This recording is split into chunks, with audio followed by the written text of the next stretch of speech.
오늘은 이제 로마서 4장 19절부터 25절까지 말씀을 읽고 또 우리 주님 주시는 은혜를 나누는 시간 갖도록 하겠습니다. 로마서 4장 19절로 25절입니다. 그가 백세나 되어 자기 몸이 죽은 것 같고 사라의 태가 죽은 것 같음을 알고도 믿음이 약하여지지 아니하고 믿음이 없어 하나님의 약속을 의심하지 않고 믿음으로 견고해져서 하나님께 영광을 돌리며 약속하신 그것을 또한 능히 이루실 줄을 확신하셨으니 그러므로 그것이 그에게 의로 여겨졌느니라. 그에게 의로 여겨졌다 기록된 것은 아브라함만 위한 것이 아니요 의로 여기심을 받을 우리도 위함이니 곧 예수 우리 주를 죽은 자 가운데서 살리신 이를 믿는 자니라. 예수는 우리의 범죄한 것 때문에 내어줌이 되고 또한 우리를 의롭다 하시기 위하여 살아나셨느니라. 아멘. 오늘은 좀 이 성화의 삶의 이제 시작으로서 이신득이라고 하는 또 이런 좀 주제로 말씀을 드리도록 하겠습니다. 이 성화의 삶이라고 하는 것은 이제 우리 그리스도인의 또 특권이죠. 성화의 삶이라고 하는 것은 이제 하나님의 능력이 함께하는 이러한 것을 경험하는 삶입니다. 하나님의 능력이 나와 함께하는 이런 것을 이렇게 경험하는 이런 삶인 것이고, 또 우리의 삶 속에서 초자연적인 기적과 같은 이런 일이 일어나는 거고, 이런 걸 이제 경험하는 삶인 것입니다. 그러니까 하나님께서는 이제 우리에게, 하나님의 자녀된 우리에게 내가 거룩하니 너희도 거룩하라, 이렇게 이런 말씀을 이렇게 명령으로 주셨습니다. 하지만 이제 우리가 우리의 힘과 노력으로 애씀으로 거룩한 삶을 살아보려고 노력해도 이 거룩한 삶, 이 어떤 성화의 삶이 나오지 않는다고 하는 거죠. 그러니까 하나님의 능력을 내가 경험할 때에만 이 성화의 삶이 가능하다고 하는 거예요. 사실 이제 많은 신학자들이 우리가 이제 구원받으면 성화의 삶이 이게 점진적으로 이루어진다, 이제 이렇게 말하는데, 그것이 이제 어느 정도까지는 그런 걸 경험합니다. 왜 그러냐면 우리가 거듭나게 되면 하나님의 생명이 우리에게 들어오잖아요. 그렇기 때문에 이전에는 없었던 그런 어떤 거룩한 능력이 내 안에 들어왔기 때문에 어느 정도는 일정 기간 동안은 우리가 이제 거룩한 삶이 사라지는 걸 경험하거든요. 근데 이제 어느 순간에 이제 이렇게 올라가는 듯 하다가 이렇게 뚝 떨어지는 걸 경험하는 거예요. 이제 이게 사실은 이제 로마서 7장의 경험인 것이죠. 그런데 이제 우리가 이 성화의 삶이라고 하는 것은 이신득이라고 하는 이런 이제 진리를 이해하고 믿게 될 때 하나님의 의가 이제 나의 영혼 안에 들어왔다고 하는 이제 이런 믿음을 갖게 되면 이 성화의 삶이 시작된다고 하는 것입니다. 그래서 이제 이 이신득의 믿음을 갖는 데 있어서 아주 중요한 게 뭐냐면 이제 우리가 아브라함의 믿음을 가져야 된다는 거예요. 그래서 아브라함의 믿음을 가지게 될 때 우리는 이제 아브라함의 발자취를 따라가게 된다.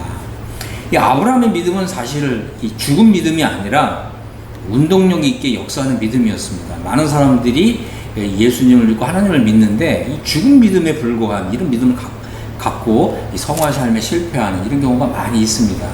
그렇기 때문에 우리는 이제 마음을 열고 진심을 다해서 이 이신득이의 이런 믿음을 정말 내가 가지고 있는가, 이것을 좀 확인해 볼 필요가 있습니다.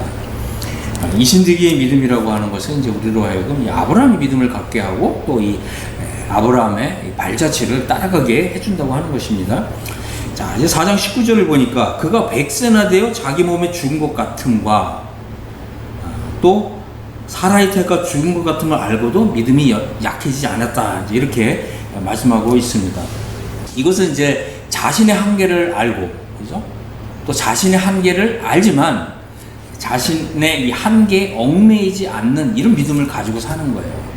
이것이 참 놀라운 복된 이신득이의 믿음이 우리에게 가져다주는 이 복이라고 하는 것입니다. 이 자기가 이제 이 백세나 됐잖아요. 근데 하나님께서 뭐라고 말씀하셨습니까? 아들을 주실 것이고 또 하늘의 별과 같이 많아질 것이다, 이제 이렇게 말씀하신 거죠. 우리가 우리 자신을 바라보게 되면 우리는 우리 자신의 그냥 한계에 갇히게 되거든요. 이신득이의 믿음을 갖는다고 하는 거, 또 하늘을 바라보고 하늘의 이 후손들이 이와 같이 많아질 것이라고 하는 이제 이런 믿음은 나 자신의 한계에 갇히지 않는 믿음이라고 하는 것입니다.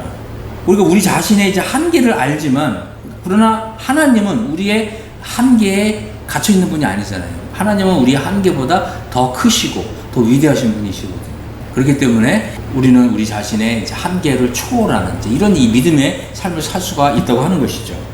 이 두 번째는 뭐냐면 사라의 태가 죽은 것 같음을 알고도 믿음이 약해지지 않았다는 거죠. 이것은 뭐예요? 이게 아내의 한계를 알고 또 아내의 한계를 알지만 그 한계에 갇히지 않는 믿음인 거예요. 얼마나 정말 이 놀랍고 또 이 초자연적인 이런 믿음의 삶인지 모릅니다. 우리는 많은 경우에 우리 자신의 어떤 육체의 한계 아니면 또 우리 이제 가까이에 있는 사람들의 이 한계에 갇혀서 나 자신까지도 갇히는 이런 경우가 얼마나 많은지 모릅니다. 하지만 우리가 믿는 하나님은 나의 한계보다 더 크시고 위대하신 하나님이시다. 내가 믿는 하나님은 나의 한계보다 더 초월해서 역사하실 수 있는 하나님이시다. 이렇게 믿을 때 우리는 이런 이 초자연적인 이런 것들을 경험하는, 그래서 이 초자연적인 역사를 나의 삶에 이렇게 불러들이는 이런 믿음의 삶을 살 수가 있다고 하는 것입니다. 우리는 이제 이 좀 질병이나 아니면 건강 이런 것에 있어서 하나님의 좀 축복을 받을 필요가 있습니다. 많은 경우에 이제 우리 하나님을 믿는 많은 사람들이 자신의 어떤 육체의 한계나 아니면 건강 상태의 한계에 갇혀서 신앙생활을 하는데 이게 제한을 받는 경우가 많이 있거든요. 하지만 여러분, 이 출애굽기 15장 26절을 보면 하나님께서는요, 우리의 이제 이 건강에 있어서도 하나님의 복을, 블레싱을 약속하셨다고 하는 거예요. 이거 이제 한번 좀 살펴보겠습니다. 우리 이제 출애굽기 15장 26절인데 하나님이 이렇게 말씀하셨어요. 너희가 너희 하나님 나 여호와의 말을 들어 순종하고 내가 보기에 의를 행하며 내 계명에 귀를 기울이며 내 모든 규례를 지키면 내가 애굽 사람에게 내린 모든 질병 중 하나도 너희에게 내리지 아니하리니 나는 너희를 치료하는 여호와임이니라. 이렇게 말씀하셨어요. 그래서 우리 이제 하나님은 치료하시는 하나님이시다라고 하는 것입니다. 많은 그리스도인들이 하나님을 믿지만 하나님께서 이런 이제 이 질병에서 우리를 치료하신 하나님이시다, 이걸 믿는 이런 것을 좀 누리고 있는, 이것을 정말 하나님께서 나에게 주신 복으로 믿고 있는 이런 사람들이 아주 극히 드물다고 하는 것입니다. 우리는 이 말씀을 믿어야 되는 거죠. 이건 하나님이 나에게 주시는 복이다라고 하는 것을 믿어야 된다고 하는 것입니다. 최근에 저는 이제 이 기적의 상상 치유라고 하는 책을 좀 봤거든요. 그리스도인이 쓴 책인데 하나님께서 우리를 치유하신 하나님이시다, 이걸 믿고 하나님께서 이런 복을 나에게 주셨다고 하는 것을 믿는 거예요. 믿는데 이 믿음이 내가 이제 완전히 이렇게 하나님의 이 치유하시는 이런 복을 받아서 나는 이미 치유됐다고 이렇게 상상하고 있는 거거든요. 그럴 때 이 암에서 치유되는 이런 무수히 많은 사례들을 소개하고 있는 책이 바로 이제 이 기적의 상상 치유라고 하는 책입니다. 이것이 이제 참 놀라운 것은 뭐냐면 하나님께서 우리를 치유하신 하나님이시다, 그리고 하나님께서 이런 복을 나에게 주셨다고 믿는 이 믿음이 암을 치유하고 암을 정복하는 이런 실제적인 사례들을 소개하고 있는 책이라고 하는 것입니다. 그래서 이것을 많은 그리스도인들이 하나님을 믿긴 믿는데 하나님이 이런 질병에서 치유하는 하나님이시다, 이것을 믿는 그리스도인은 치유하는 이런 복을 받지만 믿지 않는 사람은 복을 받지 못하는 거예요. 여러분들 어떤 믿음을 가지시겠습니까? 히스기야라고 하는 이제 이런 왕이 있었는데 하나님께서 이제 이 히스기야 왕에게 너는 이제 너의 이제 삶을 정리해라, 이렇게 말씀을 하셨어요. 그때 이제 히스기야가 이제 하나님께 기도했습니다. 이사야 38장 16절에 보면 이런 말씀이 있거든요. 주여, 사람이 사는 것이 이에 있고 내 심령의 생명도 온전히 거기 있사오니 원컨대 나를 치료하시며 나를 살려주옵소서. 이런 기도를 했어요. 이사야 이제 38장 16절부터 20절까지인데, 보옵소서, 내게 큰 고통을 더하신 것은 내게 평안을 주려 하심이라. 주께서 내 영혼을 사랑하사 멸망의 구덩이에서 건지셨고 내 모든 죄를 주의 등 뒤에 던지셨나이다. 히스기야가 참 이런 놀라운 기도를 한 거예요. 주님, 저의 모든 죄를 주님은 주님의 등 뒤에 던져버리셨습니다. 우리가 이 하나님의 이런 치유를 가져오기 위해서는 무엇보다도 영원한 속죄, 하나님께서 나의 모든 죄를 주님의 등 뒤에 던져버리셨다.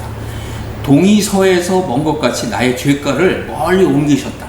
이 동과 서라고 하는 것은 다시 만날 수 없다고 하는 뜻이거든요. 하나님께서 나의 이 죄를 동이 서에서 먼 것 같이 나의 죄를 나에게서 이렇게 멀리 하셨다. 이게 동과 서는 만날 수 없는 이런 뜻입니다. 주님이 나의 모든 죄를 주님의 등 뒤에 던져버리셨습니다. 이런 이제 믿음의 고백을 한 거예요.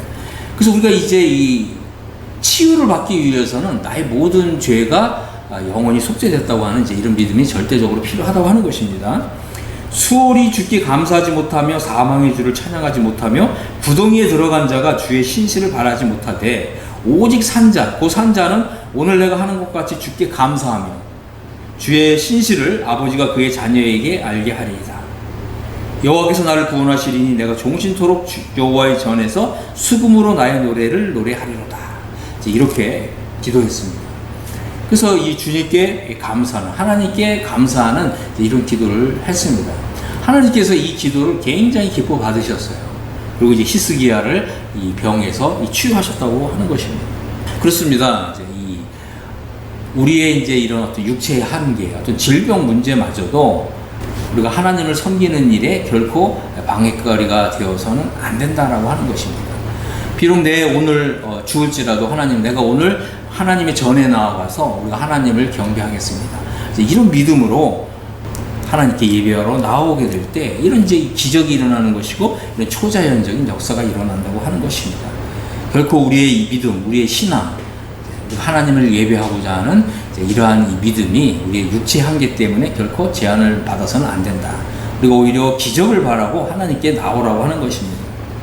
자, 우리 다시 이제 로마서 4장 20절을 보겠습니다. 믿음이 없어서 하나님의 약속을 의심하지 않고 믿음으로 견고해져서 하나님께 영광을 돌렸다. 이렇게 말하고 있습니다. 그렇습니다. 우리가 이제 이런 이신득이의 믿음을 갖고 이 이신득이의 믿음 속에서 바로 성화의 삶을 가능케 하는 이런 능력을 우리가 이제 경험하게 될 때 우리는 결코 우리가 처해 있는 환경이나 상황에 얽매이지 않는다고 하는 거예요. 이런 우리의 어떤 이제 상황, 이런 환경, 이것을 이기고 승리하고 초월하는 이런 믿음이 나온다고 하는 것입니다. 이런 믿음은 정말 이 복된 믿음이라고 하는 거죠. 우리 이런 믿음을 바라고 있지 않습니까? 우리가 이제 하나님을 믿는데, 그죠? 전능하신 하나님으로 믿고 있지 않는 거예요. 그러니까 우리가 어떤 이제 상황과 환경 속에 들어가면 우리가 그냥 주눅이 들고 위축이 되어서 난 곧 이런 환경에 상황에 짓눌려서 곧 죽을 거다. 많은 사람들이 이렇게 믿고 있잖아요. 이신득이의 믿음이라고 하는 것은 이제 이런 것을 초월하고 우리가 처해 있는 이런 상황과 환경을 뚫고 용솟을 칠 수 있는 이런 믿음을 가져다 준다고 하는 것입니다. 우리가 이런 믿음을 가져야 될 줄로 이렇게 믿습니다. 그래서 우리가 이제 이 처해 있는 상황이 아무리 좋지 않아도 혹 또 이런 일들이 과연 가능할 건가? 하나님 정말 나의 이런 상황 속에서 나를 도와주실 것인가? 그래서 우리가 처해 있는 상황이 불가능해 보여도 하나님의 약속을 의심하지 않는 믿음, 하나님께서 능히 하실 것이다. 하나님께서 함께 하신다면 넉넉히 이기고 승리하리라고 하는 이제 이런 믿음을 우리가 가질 필요가 있습니다. 그러기 위해서는 우리가 하나님의 말씀을 받아야 되는 거죠. 하나님의 약속을 받아야 되는 거예요. 그러기 위해서는 우리가 하늘이 열려 있어야 되는 거예요. 하늘이 열려 있어야 하나님께서 하늘에서 말씀을 이렇게 보내주셔서 우리가 처해 있는 이런 상황과 환경을 뚫고 나갈 수 있는, 또 비상할 수 있는 이런 이 초자연적인 역사가 일어나는 것입니다. 우리가 이제 이 아브라함의 믿음의 발자취를 보면 하나님께서는 우리가 이 믿음의 길을 이렇게 걸어가는 것에 비례해서 더 큰 계시를 가지고 오시는 것을 우리가 경험할 수가 있다고 하는 거죠. 아브라함이 이런 믿음을 경험했다는 건 하는 것입니다. 아브라함이 이제 이 창세기 12장에서 하나님의 복음을 믿었고 이 복음을 따라서 그 믿음의 발걸음을 내딛었습니다. 그래서 창세기 12장이 있고 이제 13장이 있고 14장이 있고 이제 15장이 있는 거죠. 그래서 우리도 이제 이런 아브라함의 이런 믿음의 발자취를 따라가면 하나님께서 더 큰 계시를 가지고 우리를 찾아오신다고 하는 것입니다. 여러분, 하나님 말씀에는요, 이게 땅에 속한 일이 있고 하늘에 속한 일이 있습니다. 그래서 우리가 이 믿음의 발자취를 따라가야 되는 거예요. 하나님께서 너는 너의 본토 친척 아비집을 떠나라. 그럼 우리는 떠나야 되는 거죠. 하나님이 기뻐하시지 않는 거 떠나라. 이거 떠나야 되는 거예요. 우리에게 하나님의 말씀을 열어주고 하나님의 계시를 열어주고, 그래서 우리 믿음으로 믿음에 나가야 되는데, 이러한 하나님의 말씀에 더 높은 계시가 이렇게 주어지지 않는 이런 것은 우리가 이게 떠나야 되는 거죠. 그래서 우리에게 이제 이런 그 거듭남, 또 영원 속죄, 또 이신득이, 영적 회방, 그리스도와 연합이라고 하는 이런 이제 이 더 높은 계시로 우리를 이렇게 이끌어주는, 여러분 이런 교회를 찾아야 하는 것입니다. 우리 이제 창세기 이제 이 13장에 보면 하나님께서 아브라함을 찾아오셔가지고 이 땅과 땅에 속한 이런 복을 약속해 주셨어요. 그런데 이제 창세기 15장에는 하나님께서 찾아오셔서 하늘과 하늘에 속한 이런 일들을 계시해 주신 것이죠. 그리고 하나님께서는 이제 창세기 15장에서 이러한 이제 아브라함의 믿음을 보시면서 그의 믿음을 의로 여기셨다고 하는 겁니다. 자, 우리 이제 요한복음에서 3장 12절에 보면 우리 주님이 니고데모에게 이런 말씀을 하셨거든요. 그러니까 내가 거듭나야 된다, 이런 말씀을 하신 거죠. 그러면서 뭐라고 말씀하셨냐면, 이 니고데모가 거듭남을 이해를 못한 거예요. 근데 여러분 이걸 아셔야 됩니다. 거듭남은 땅에 속한 일이라고 하는 거예요. 그래서 이 거듭남을 말씀하셨는데, 땅에 속한 일을 말씀하셨는데, 니고데모가 이걸 알아듣지 못한 거예요. 그러니까 주님 뭐라고 하셨어요? 내가 땅의 일을 말하여도 네가 지금 알아듣지 못하는데 하늘 일을 말하면 네가 어찌 알아듣겠느냐. 주님 그런 말씀을 하신 것입니다. 다시 말씀을 드리면, 이 거듭나는 건 사실 땅의 복에 들어가게 해주는 것이죠. 이 땅에 임하게 되는 하나님 나라에 들어가게 해주는 것이 거듭남의 진리입니다. 하지만 이신득이라고 하는 믿음은 이제 하늘을 열어주는 거예요. 그리고 하늘에 복을 가져다 주는 거예요. 이게 바로 이신득이의 믿음입니다. 그래서 이신득이는 거듭남보다 더 큰 것입니다. 더 큰 복을 가져다 주는 거예요. 여러분, 이신득이가 이루어지면 여러분 이걸 아셔야 합니다. 히브리서 11장에 들어가게 해주는 거예요. 히브리서 11장은 무슨 장이죠? 이 믿음의 장이라고 불리는 거거든요. 이 히브리서 11장에 들어간 사람들은 장래에 바로 새성 예루살렘 성에 들어가는 거예요. 자, 하나님은 이제 우리에게 이렇게 말씀하시는 하나님이시고요.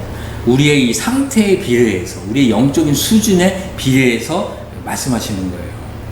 그래서 우리가 하나님의 이러한 이제 부르심과 이러한 더 높은 계시에 이렇게 반응하지 않으면 우리는 그저 거듭남만 알고 그냥 죄수함만 알고, 그래서 그저 어린아이 상태에만 머물게 되는 거예요. 하나님 말씀 가운데 저주에 해당되는 이런 말씀에만 안주하는 거예요. 그래서 의의 말씀은 전혀 경험하지 못하는 거죠. 의의 말씀을 경험하지 못하면 여러분 어떻게 되는 줄 아세요? 하나님의 이런 초자연적인 역사가 나의 삶에 일어나지 않아요. 이것은 얼마나 참 큰 불행인지 모릅니다. 그리고 우리가 이제 거듭남만 알고 이 성화의 삶을 알지 못하면 여러분 어떻게 되는 줄 아세요? 고린도 교회 성도들이 걸어간 그런 정도의 믿음의 길만 걸어가는 거예요. 고린도 교회는 어떤 사람들입니까? 마치 이스라엘 백성들이 애굽에서는 나왔지만 광야에서 다 엎드려 죽은 이런 사람들과 같은 거예요. 그렇기 때문에 우리는 하나님께서 더 큰 계시를 열어주실 때 이것을 믿음으로 화답해야 하는 것입니다. 여러분, 이 이신득이의 믿음이 여러분 안에서 반드시 이루어져야 하는 것입니다. 그럴 때 우리는 하나님의 계시에 있어서 좀 더 큰 계시의 말씀을 받을 수 있는 어떤 이런 믿음의 용량을 갖게 되는 거예요. 어떤 믿음의 영성을 갖게 되는 것입니다. 그래서 히브리서 이제 5장에는 이런 말씀이 있잖아요. 13절 14절 보면, 이는 젖을 먹는 자마다 어린아이니 의의 말씀을 경험하지 못한 자요, 단단한 음식은 장성한 자의 것이니 그들은 지각을 사용함으로 연단을 받아 선악을 분별하는 자들이다. 이렇게 말씀하시면서 히브리서 6장에 가서는 그리스도의 도의 초보에 안주하지 말고 완전을 향해서 나아가라 그러잖아요. 그렇습니다. 이 완전이라고 하는 단어는 이제 그리스도의 장성한 분량에 이르는 것을 가리키는 것입니다. 그래서 이제 이 창세기 13장에서 하나님이 찾아오셔서 땅의 복을 말씀해 주신 거죠. 너희 눈을 들어서 땅을 봐라. 이 땅과 땅에 속한 복을 너에게 주겠다. 이렇게 말씀하신 거잖아요. 그런데 이제 창세기 15장에서는 하나님이 찾아오셔가지고, 자, 너 이제 하늘을 봐라. 응? 그러면서 하늘을 열어주신 거예요. 이제 우리의 믿음이 이렇게 땅에서 하늘로 옮겨져야 하는 것입니다. 자, 이제 좀 말씀드리는 이제 중요한 걸 이제 말씀을 드릴게요. 하나님은요, 우리에게 말씀을 주신다. 그래서, 이 어린아이에게 주시는 저주에 해당되는 말씀이 있고요. 또 장성한 사람들에게 주시는 단단한 음식에 속한 이런 말씀이 있는데, 하나님이 우리에게 말씀을 주신다고 하는 거예요. 그래서 우리가 어떤 이제 이 위급한 상황, 아니면 우리가 참 감당하기 어려운 어떤 이제 환경과 상황에 들어가잖아요. 여러분, 이런 상황에서 여러분이 하늘을 바라보면서 하늘로부터 이게 주어진 하나님 말씀을 받아야 돼요. 하나님께서 그때 우리에게 생생하게 하나님의 음성을 들려주시거든요. 그럴 때 우리가 이런 상황과 환경을 벗어날 수 있는 이제 이런 하나님의 은혜를 입게 되는 거예요. 자, 시편 107편 19절 20절에는 이제 이런 말씀이 있거든요. 이에 그들의 고통 때문에 여호와께 부르짖음에 그가 그들의 고통에서 그들을 구원하시되 그가 그의 말씀을 보내어, 이렇게 되어 있어요. 여러분, 하나님이요, 하나님의 말씀을 보내서 그들을 고치시고 또 위험한 지경에서 건지신다는 거예요. 우리가 이제 이런 위급한 상황에서 하늘을 바라보고 하나님께 기도할 때 하나님께서 이렇게 말씀을 보내주신다는 거예요. 여러분, 이 말씀을 받느냐 받지 못하느냐, 또 이런 말씀을 받을 수 있는 영적인 준비가 되었느냐 되어 있지 않느냐에 따라서 우리의 이 성화의 삶이 결정이 되는 것이고, 또 하나님을 위해서 열매 맺는 삶이 나오는 것이고, 또 우리의 삶에서 이 초자연적인 이런 역사를 경험하게 되는 것입니다. 아브라함은 하나님께 이 약속의 말씀을 받은 거예요. 정말 땅의 자손들에 대한 약속의 말씀을 받으셨고, 또 하늘의 자손들에 대한 이런 약속의 말씀을 받은 거예요. 그리고 아브라함은 자신의 이런 육체의 한계와 또 아내의 육체의 한계와 심지어 자신이 처해 있는 이런 이 삶과 또 상황과 이런 한계를 인식했지만 그러나 거기에 위축되거나 주눅들거나 그 믿음을 포기하지 않았다는 거예요. 오히려 하나님께서 약속하신 그 말씀을 믿었다고 하는 거죠. 바로 여기에서 아브라함의 이 삶에 초자연적인 역사가 일어났다고 하는 것입니다. 하나님께서 이제 창세기 15장에서 아브라함에게 하늘과 하늘에 속한 자손들을 약속해 주셨어요. 그리고 이제 아브라함을 이제 밖으로 데리고 나가셔서 저 하늘을 봐라. 하늘을 이제 이렇게 바라보게 하신 거죠. 우리의 눈도 하늘을 바라볼 필요가 있습니다. 그래서 하늘을 우러러 무뼈를 셀 수 있나 보라. 그에게 이르시되 내 자손이 이와 같으리라, 이렇게 말씀하셨을 때 아브라함이 하나님을 믿었다는 거예요. 여러분, 이런 아브라함이 하나님을 믿었다는 이 믿음은 그저 이렇게 하나님을 믿는, 그리고 그저 이 교회에 다니는 이런 믿음을 얘기하는 게 아니에요. 하나님이 자기에게 하늘을 열어주시고 하늘의 복을 약속하시는 이 하나님을 믿은 거예요. 그러자 하나님께서는 이것을 바로 그의 의로 여겨주셨다고 하는 거예요. 그의 믿음을 바로 의롭다고 계산해 주셨다고 하는 것입니다. 그래서 아브라함은 이제 이 하나님 앞에서 하나님에 의해서 의롭다고 인정을 받은 거예요. 여러분 어떻습니까? 여러분 하나님을 믿고 또 복음을 믿고, 저는 여러분들이 그렇게 믿는다고 저는 이제 의심하지 않습니다. 하지만 그럼에도 불구하고 하나님께서 하늘을 열어주시고 하늘의 계시를 주셨을 때 여러분들이 그 약속의 말씀을 믿느냐, 이제 이것은 별개의 문제라는 거예요. 여러분이 더 고차원적인 또 더 고상한, 더 고품격의 믿음을 갖는 거예요. 그래서 여러분이 믿음이 이렇게 올라가야 되는 거예요. 여러분의 믿음이 이렇게 더 승격되는 이런 것을 경험해야 한다고 하는 것입니다. 아브라함이 하나님 앞에서 의롭게 된 결과 이 땅과 하늘을 기업으로 가지게 되었어요. 그리고 하늘의 성 새 예루살렘에 거할 수 있는 이런 영주권을 얻게 된 거예요. 이러한 복은 이제 아브라함에게만 허락된 것이 아니라 오늘날 아브라함이 믿음을 가진 사람들, 또 아브라함의 이런 믿음의 발자취를 따라가는 사람들에게 또 이런 이 하나님께서 이 의를 계산해 주신다고 하는 거예요. 그래서 우리가 받은 이러한 복은 땅의 복도 받고 하늘의 복도 받고, 이것이 바로 이신되기의 믿음이 우리에게 가져다주는 어마어마한 특권이고 복이라고 하는 것입니다. 자, 로마서 4장 23절을 보겠습니다. 그에게 의로 여겨졌다 기록된 것은 아브라함만 위한 것이 아니라고 하는 거예요. 24절, 의로 여기심을 받을 우리도 위함이니, 곧 이랬어요. 여기 이거 좀 표시해 두세요. 곧. 자, 그러면 우리가 이제 어떤 믿음을 가져야 아브라함이 받은 이런 복을 받을 수 있느냐? 우리가 어떤 믿음을 가져야 이신 득이가 우리에게 가져다주는 이런 블레싱, 이 복을 받아 누릴 수 있느냐? 지금 이걸 얘기하고 있는 거예요. 예수 우리 주를 죽은 자 가운데서 살리신 이를 믿는 자니라 그랬어요. 여러분, 이거 성경을요, 눈을 크게 뜨고 좀 봐야 돼요. 성경에서 여러분이 이 믿음을 가질 때 아브라함이 받은 복을 받는다라고 했으면 여러분 이 믿음을 여러분도 가져야 되는 거예요. 이 믿음은 뭐냐? 예수 우리 주님을 죽은 자 가운데서 살리신 하나님을 믿는 거예요. 이 믿음은 지금 로마서 3장에서 말하고 있는 그 믿음하고 차원이 또 다른 믿음을 얘기하는 거예요. 자, 보시겠습니다. 아브라함이 이제 의롭다 하심을 받았잖아요. 그죠?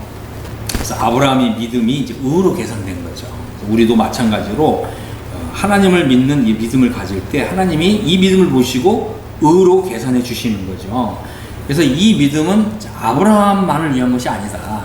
오늘날 우리를 위해서도 하나님께서 이 복을 주신다고 하는 거예요. 그런데 조건이 있다는 거죠. 조건. 그 조건이 뭐냐? 요거 말씀드릴게요. 자, 로마서 3장에서는 어떤 믿음을 하나님께서 이제 의로 여기신다 이렇게 말씀하셨냐면 예수 그리스도의 속량을 믿는 믿음을 말씀하셨어요. 그래서 예수 그리스도의 속량이라고 하는 건 뭐냐면 바로 율법의 이런 정죄로부터 우리를 속량하셨다고 믿는 믿음이에요. 두 번째, 바로 하나님의 의가 이루어져서 하나님을 믿는 사람은 하나님의 의를 주셔서 의롭다고 하신 것을 믿는 믿음이에요. 이게 이제 로마서 3장에서 우리를 의롭다고 하시는 이제 믿음이었어요. 그런데 이 로마서 4장에서는 더 고차원적인 믿음을 요구하는 거예요. 더 고차원적인 믿음이 뭐냐? 바로 예수님을 죽은 자 가운데서 살리신 그 하나님을 믿는 믿음이에요. 이것은 우리 몸의 죽은 것 같음을 알고도 우리가 이 하나님께서 능히 이루실 줄을 우리가 확신하는 이런 믿음이거든요. 왜 그렇습니까? 바로 하나님은 죽은 자를 다시 살리시며 없는 것에 있는 것처럼 부르신 하나님이시기 때문에 그래요. 다시 말씀드리면 우리 하나님은요, 우리가 가지고 있는 어떤 이 육체나 우리 상황과 환경 이런 한계보다 이것을 더 초월해 계신 하나님이시다. 이걸 믿는 믿음이에요. 이런 하나님을 우리가 믿을 때 하나님께서는 우리의 믿음을 의로 계산해 주신다고 하는 거예요. 여러분, 이런 하나님 믿고 계십니까? 우리가 이런 하나님을 믿고 있다면 우리 삶에 정말 초자연적인 역사를 불러오는 거예요. 우리가 어떠한 정말 이 어렵고 힘든, 또 심지어는 이 불가능한 이런 환경과 상황 속에 들어간다 할지라도 이 하나님이 나와 함께 하시고 나에게 약속의 말씀을 가져오시고 더 높은 계시를 주시고 또 하늘의 복을 우리에게 약속하시는 이 하나님이 나의 믿음 안에 들어오게 될 때 이 하나님이 이제 우리의 삶을 이끌어 가시는 거예요. 그리고 하늘을 열어주시고 하늘의 복을 쏟아 부어주시는 거예요. 여러분, 이런 믿음을 갖게 될 때 하나님께서는 우리를 이제 의롭다고 여겨주신다고 하는 것입니다. 자, 그래서 이 믿음을 이제 두 가지로 정리할 수가 있어요. 첫 번째는 예수 우리 주를 죽은 자 가운데서 살리신 하나님을 믿는 믿음이에요. 이 믿음은 예수님이 영원한 속죄를 이루셨고 또 하나님의 의를 완성했기 때문에 예수님을 죽은 자 가운데서 다시 살리셔서 하나님의 의를 이루셨다고 하는, 그래서 바로 우리 하나님이 의롭고 또한 예수 믿는 사람을 의롭다고 하시는 이런 하나님을 믿는 믿음인 것입니다. 그렇기 때문에 이제 이신득이라고 하는 것은 죄 사함보다 더 큰 은혜라고 하는 거예요. 더 큰 복을 우리에게 약속하고 있는 것입니다. 두 번째는 25절에 예수는 우리의 범죄한 것 때문에 내어줌이 되고 또한 우리를 의롭다 하시기 위해 살아나셨다고 하는 것을 믿는 믿음이에요. 자, 그렇다면 예수님은 우리가 지은 모든 죄들을 단번에 영원히 속죄하셨어요. 단번에 영원히 속죄됐다는 말은 뭐냐면 우리 죄들이 하나님 앞에서 다 깨끗하게 다 제거된 거예요. 우리 죄들이 하나님 앞에서 하나님의 그 태양빛 같이 의로운 광선에 의해서 다 녹아져 없어져 버린 거예요. 이걸 믿는 믿음인 거죠. 그리고 우리를 이제 의롭다 하시기 위해서 하나님께서 우리를 이제 의인으로 삼아 주시는 거예요. 그러기 위해서 하나님께서 예수 그리스도를 다시 살리신 거죠. 그래서 예수님이 다시 사신 것은 나를 의롭다 하시기 위한 것이다. 그래서 나의 의인은 바로 이 하나님의 그 능력, 하나님의 권능, 그리고 예수님을 죽은 자 가운데서 살리신 바로 이 능력에 터잡고 있다. 이렇게 믿는 믿음인 것입니다. 우리나라에 아주 좀 유명한 이런 대표 목사님이 계세요. 이 목사님이 요한복음 19장에 다 이루었다, 이걸 가지고 설교하신 걸 제가 들었어요. 목사님이 이제 이렇게 말씀하시더라고요. 예수님은 우리의 구원을 위해서 필요한 모든 것을 다 이루셨다. 우리의 죄들을 다 갚았다. 그래서 이것을 우리가 믿으면 우리는 하나님의 은혜로 구원받는다. 우리 행위가 전혀 필요 없다. 이렇게 말씀하시더라고요. 그러면서 말씀하시기를, 우리가 하나님 말씀을 보면 이제 다 이루어졌다. 그리고 나를 보면 여전히 나의 죄가 여전히 있다. 그래서 하나님 말씀을 보면 이 죄가 다 용서되었지만 내가 나를 볼 때는 여전히 죄가 있다. 그래서 죄가 다 용서되었다. 나를 보면 여전히 죄가 있다. 다 용서되었다. 나를 보면 여전히 죄가 있다. 이렇게 왔다 갔다. 이게 구원받는 믿음이라고 그러시더라고요. 여러분, 이거는 구원받는 믿음이 아닙니다. 사실 이 신득이의 믿음은 어떤 믿음이냐면 이 성령께서 함께 하시는 믿음인 거예요. 성령님께서 우리의 이 믿음을 그 거룩한 능력과 또 그 신성한 그 역사에 의해서 우리 죄들을 단번에 영원히 도말하신 거예요. 깨끗하게 치워주신 거예요. 또 하나님의 그 거룩한 능력으로 우리 죄들을 하나님 앞에서 깨끗하게 정결하게 하신 거예요. 이것이 성령의 능력에 의해서 나의 영혼 안에 이루어진 거예요. 그래서 하나님의 말씀이 나의 죄를 단번에 영원히 속죄했다고 말씀하시면 내가 나를 볼 때 이 죄가 깨끗하게 다 제거되는 것을 경험하는 거예요. 이것이 바로 이신득이가 이루어지는 복된 믿음이라고 하는 것입니다. 하나님 말씀을 볼 때는 나의 죄가 다 갚아졌다 이렇게 말씀하고 내가 나를 볼 때는 여전히 죄오음을 뒤집어 쓰고 있다고 할 것 같으면 이것은 결코 이신득이의 믿음이 아니다. 영혼 속죄를 믿는 믿음이 아니다. 구원받는 믿음이 아니다라고 하는 것입니다. 여러분, 저는 이제 여러분들이 그죠? 하나님을 믿는다고 했을 때 이 성령의 능력과 역사에 의해서 믿는 이런 믿음을 가지시기를 바랍니다. 이것은 정말 하나님의 은혜와 하나님의 말씀과 물과 성령에 의해서 우리를 깨끗하게 하시고 정결하게 하시는 이런 성령의 역사가 동반된 이런 믿음만이 하나님이 인정하시는 믿음이라고 하는 거예요. 여러분이 하나님 말씀을 볼 때 정말 나의 죄가 다 깨끗해졌구나, 하나님이 나를 의롭다 하셨구나. 그러나 또 내가 나를 볼 때는 여전히 나는 죄가 있고 내가 어떻게 이런 죄가 있는데 하나님 앞에서 의롭다고 인정을 받으려. 그래서 나는 이제 구원받은 죄인일 뿐이다. 여러분이 이제 이런 믿음을 가지게 되면 그런 믿음은 하나님의 복을 가지고 불러올 수 있는 이런 믿음이 아니라고 하는 거예요. 그런 믿음은 결코 인본주의적인 믿음인 것이지 신적인 믿음이 아니라는 거예요. 하나님이 우리에게 복을 주시는 믿음은 신적인 믿음입니다. 아멘. 하나님의 말씀을 하시면 그 말씀이 성령의 능력과 의해서 나한테 이루어지는 믿음이 그것이 복받는 믿음이고 그것이 바로 신성한 믿음이고 그것이 바로 거룩한 믿음이고 바로 그 믿음이 신적인 믿음인 거예요. 오늘 많은 사람들이 교회는 다니지만 하나님 말씀을 또 복음을 지적으로 동의만 하는 거예요. 이런 하나님의 말씀이 내 안에서 유효하게 실제적으로 이루어질 때 성령의 능력과 의해서 이루어질 때 바로 우리는 신적인 믿음을 가진 사람이 되는 거예요. 이런 신적인 믿음을 가질 때에만 이신득이가 이루어지는 것입니다. 전 여러분들이 다 이렇게 신적인 믿음을 갖고 좀 하늘의 이 복을 받아 누리시는 여러분 모두가 되기를 예수 그리스도 이름으로 축복합니다. 아멘.